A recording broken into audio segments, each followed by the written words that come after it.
la ban serkai ka jingale apdeng katama ka Iran, ka United States of America, bat Israel.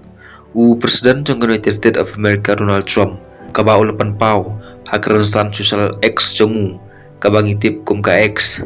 ulaong menta kaladon ka jingi kren ka ba shisha bat ki pasar batmai jong kari Iran ban penkuno iya katama hapok kene kari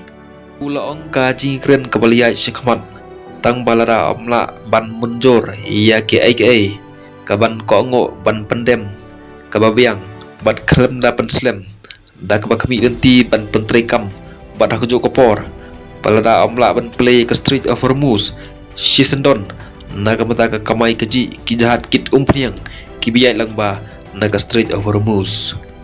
Donald Trump mul ongka jungwan ki supaya jong United States of America sya Iran da kejumot ban kerwit ya barok ki electric generating plant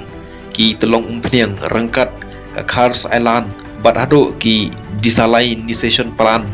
kaba Kimdon ka jumut ban kata kumta laong ka neka desalination plant jong ki Iran kabade kabala pendon ban pengkhoj ia ka duriau ban la ban pendon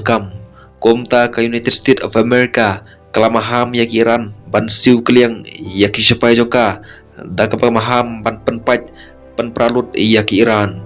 ka jingele kala banjor lada kini kiri kimla ban pendem iwe ya iwe hakaba wat menesiteng mit ka United States of America kala karwit ya Iran hakaba ka Iran kala syak penpaj iya ke jakabu tiar yale jongka hapok kendeu ka senong Ifahan jongka Iran kabaladon kinong susenong kumba ar penyelai milion ngut hakaba ka US bat Israel kila karwit ya Iran daki bom ubadon ka jingkia arjar pound lane kandai spa kilogram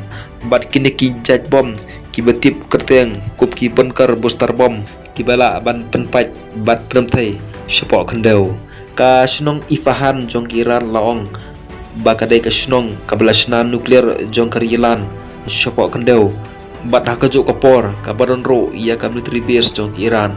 kumta menisiteng met senia ka US kala karwit ya Iran bat kalapha yaki kanun supaya jongka syakane keri kum sibenta pa imat ka US kan karwit ya ke Iran wat narengkau